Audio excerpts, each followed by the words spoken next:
Imagine being a child, just 13, thrown into a world of adult criminals for something as simple as being in the wrong place at the wrong time.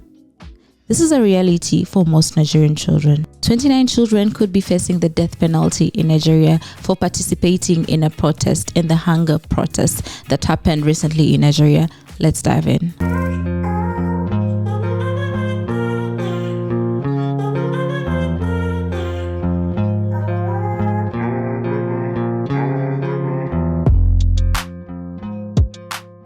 Hi, my name is Janita Maaya. Welcome to my YouTube channel. If you're new here, please do subscribe. Let's move on. I want you guys to watch this clip and then you will get the gist of what I'm talking about.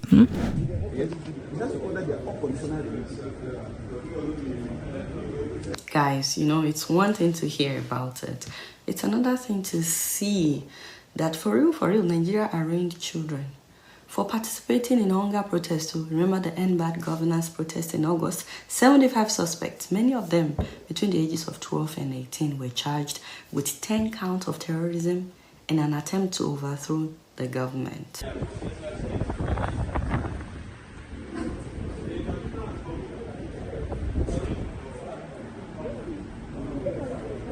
Wow.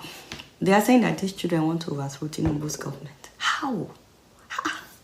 And do you know that they've kept these children in prison since August 3rd? And they clearly look malnourished and sick. 4 of them collapsed in court.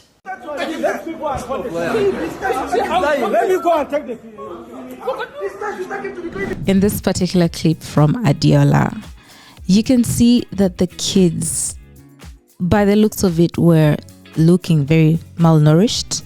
They looked very hungry. It's the mercy of the lawyers that actually helped them, and they bought them biscuits. Can you imagine being in prison for a few months, not being fed properly as a child who needs food to grow, and you're taken to court? Kids were fainting left, right, and center. Kids were crying. Kids were looking so bad, all because they just decided, to follow some adults. And sometimes as kids want to do things in a group. They're just hyped, oh, what are we doing? Okay, yeah, let's go do it. Sometimes children may not comprehend the consequences of their decisions, and them being treated like adult criminals does not help them at all. Now, if you're watching this, maybe you're not African or you're African, you know what? Let's look at some of the African prisons. Let me give you guys a picture. Let me paint you a picture. Most of African prisons are overcrowded. There's poor age verification. If you look like you're an adult, you could just end up being in the adult section. You could be put up with the adults, right? There is shortage of facilities for minors. There's no proper counseling to rehabilitate these criminals that they deem criminals, who are minors actually, who are just teenagers being teenagers at that. I wish there was a proper way for this to be handled, because this is not the right way to be handled. And to make matters worse, I want you guys to watch this clip of the state's lawyer saying these are actually not kids, these are grown men, these are married with children. I mean, are we seeing the same thing? Because from what I see, these are kids, and even if there were some kids there that had kids, people start procreating at an early age. There are mistakes here and there, but that cannot be a basis for you to lock up someone for a few months, deny them some food, and then just parade them in court and accuse them of treason. That is a huge thing. And then claim that they want to take down the country's government. They want to incite violence in the military. You want to tell me a small child has that power to do something like that, to influence a bunch of adults? Is that what I'm saying? These boys that we brought to the court today, all of them are adults. Most of them are married men. None of them is a minor. Some of them are university graduates. The small kids you are seeing here, they came with some of their parents to come and greet their loved ones. They are not even the real suspect standing trial in this case. These boys were arrested in Kaduna and Zaria. Imagine the level we find ourselves now. Do you know how much it costs us to be at this level of a democracy in this country?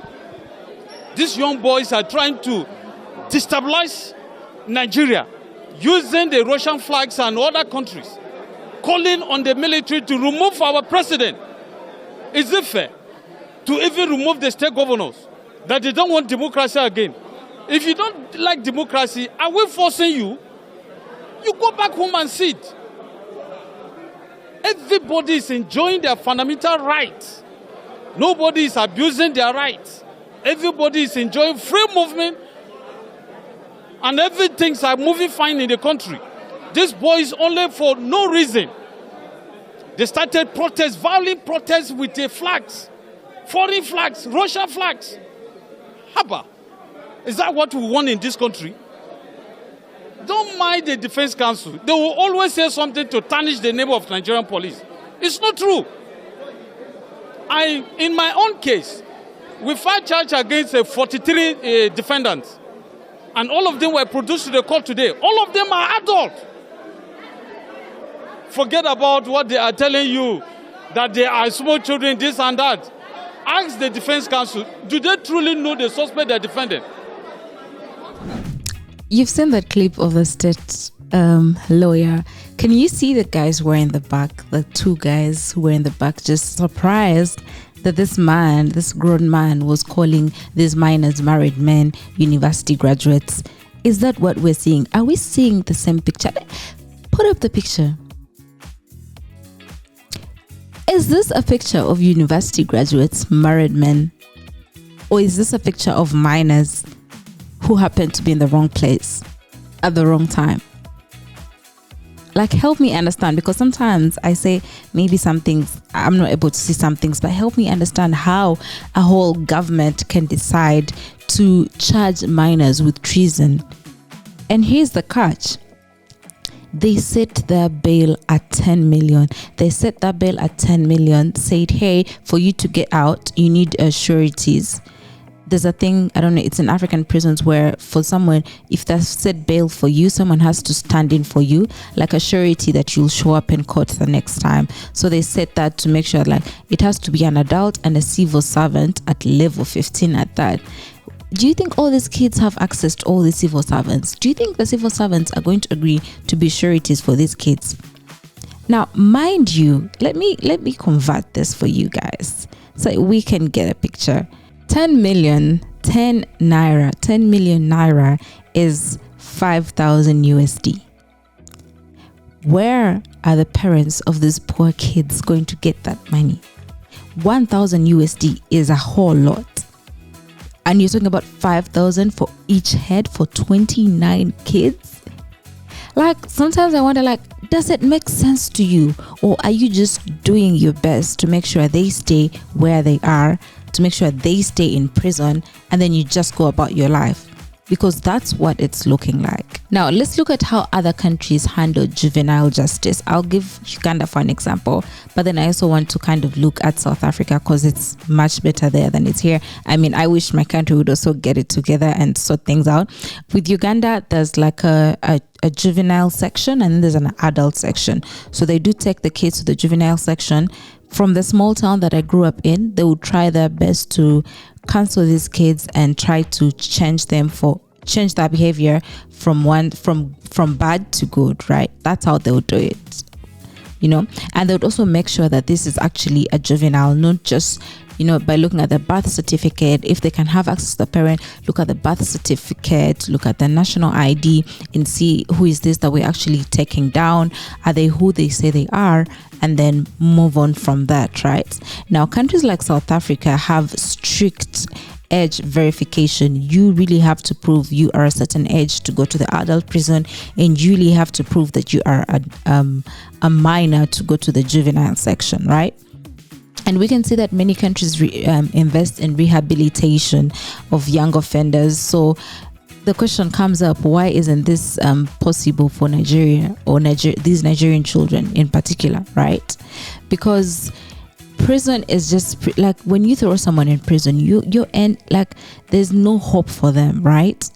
Obviously, from where I come from, there's no hope for them because you're basically locking them and throwing away the key. Because you're basically locking and, you know, throwing away the key. But I wish there's like some form of rehabilitation for prisoners, especially like young kids who they have a long life ahead of them, right? They have a long life ahead of them. They have so much that they're planning on doing, that they have to do. So it's things like that are really important, for us as people, that we need to get together. Like, let there be rehab centers for these kids and try to change them, because when you give up on a child, you're basically sentencing them to their death. I mean, what else are they going to do? They're just going to be badder. They're just going to be evil little human beings who are going to turn into evil adults. I want you guys to see this clip from South Africa and how they handle their juvenile section. 3 suspects were arrested for killing a 19-year-old pupil here. 2 are 15 and 1 is only 13 years old. To protect the rights of children once arrested, they're placed into 3 categories. Those under age 10 cannot be held criminally liable. Age 10 to 14 are presumed not criminally liable unless proven otherwise. Over 14 up until 18 can be held criminally liable and can be prosecuted in normal courts. Legal Aid South Africa says these age classifications, which state when children may receive special treatment, are accepted worldwide. For example, detention should be a last resort and only for the shortest time possible. Circumstances may dictate that a child should be kept at a residential facility for different reasons. Obviously, sometimes the more serious the offense, the more it may sway a court to say that a child should be kept at a residential facility. Sentencing options include counselling, fines or correctional supervision. If children are placed in youth care centres, they're kept separate from adults, and the aim is to rehabilitate. It is not correct that the system is too soft on children or that there are no consequences. While the system may deal with children in a child-appropriate way, the whole idea, the gist of the Child Justice Act is that the child must understand what they have done and what the consequences thereof are. If a child turns 18 while still at the youth care centre, they can be moved into a normal prison. Janke Tolme, Johannesburg. So you can see that they talk about how detention should be the last choice possible, and how someone below the age of 10 cannot be criminally charged. And we clearly saw that there were kids younger than 13, younger than 10 up in there, and they were being charged with treason. Imagine being a child and you have this wild story like, oh, when I was 10, I was actually taken to prison and charged with treason. Imagine that. Now, obviously, there have been a few human rights organizations that are coming up to fight for these kids, and we love that, right? I want you to watch this small snippet of this awesome lady who did everything that she could to fight for these kids. Tonight, I'm being joined by one of those who are concerned about the welfare and the legal representation of some of these suspects. I'm being joined by Ms. Funke Adeoye, who is a human rights defender, social innovator, and young global leader. She's the founder and the executive director of Hope Behind Bars. Thank you so much indeed for joining us tonight. Thank you for having me. You've been working with the likes of Mr. Femi Falana, Dejare and Ju Chambers to fight for these children. But there seems to be some kind of communication problem here. The lawyers of the federal government in that matter, the lawyer to the state rather, said today that a lot of them are not minors. That some of them that we've seen in court today they came with their parents and their adults. Is that true? No. We were in court today observing proceedings. And you could clearly see children in court today. Also to say that this matter did not begin today. It began in August after the protest, when a number of people were picked up from different parts of the country which included minors. A remand order, an ex parte order, was actually granted by Court 9 of the Federal High Court. And when you look at the remand order, the names of 75 protesters were included in that order. And out of those names, we had minors. Their ages were clearly written on the motion paper. So they were remanded ex parte for 60 days under the Anti-Terrorism Act. Now, immediately after the 60 days, we're expecting the government to charge or arraign this set of persons. But what we found out was just about 10 of the names that were in that motion paper were arraigned. And so the law firm of Femi Falana and Deji Adeyanju decided to file a fundamental human rights action to ask the government to do something about the children. We're in court last week, and the situation that happened today was an aftermath of the fact that fundamental human rights action was filed to say, where are these children? Because we and a lot of other advocacy organizations knew that indeed children were being arrested. We didn't know their whereabouts. Some of us had gone to Kuje Correctional Facility only to find out that they were at the IRT. So what happened today is an aftermath of the fundamental human rights action that civil society organizations and the law firm of these human rights activists actually filed. Okay, so as you can see, this lovely lady, the founder of Hope Behind Bars, I don't want to butcher her name. She's done her best. She's done what she can to make sure some of these kids get to court so they can, because there's a process. You don't just leave prison. You have to get to court, and then you can now leave after they've done what they can. But I hope that this story invokes in us our humanity. You can just sit where you are and think life is good and lovey-dovey without thinking of people like this, without thinking that out there in an African country there are kids that are actually fighting for their lives, there are kids that are actually, facing a death penalty. So it's up to all of us, each one to come together and make sure stories like this are heard. It was difficult for me to choose this story, by the way. I kind of considered not doing it because it invoked a certain type of anger in me that I didn't want to bring on here, and I'm very proud of myself for handling this like I've talked normally, which I like. So that means I had a few days to kind of decompress and think like it's going to get better. We just have to do our part. We just have to make noise about this, and then we can all, be African, and we can all be united wherever it is that we are. Let's give these kids a voice. Let's make as much noise as we can. That is the right thing for us to do. Okay. Now, thank you so much for watching. My name is Joanita. Please follow me on all my social media pages at Joanita Maaya on every platform. You can find me there. I'm also a relocation consultant, so if you are looking to move into Uganda, then I am your Ugandan plug. I am the person that you should be getting in contact with. My email is in the description box. I look forward to linking up with you. Also, I do have some merch that says Uganda looks good on me. It is right here. This is exciting. I like the slogan because I do feel like I live in the best country. We have our problems, but we also have our apps. So I look more at the apps. So that's why I say Uganda looks good on me, and Uganda could look good on you too. The link to the merch is in the description box too. I'll also be pinning them in the comment section. Tell me what you think in the comment section. I want to hear what you have to say, and yeah, I will see you next time. Bye.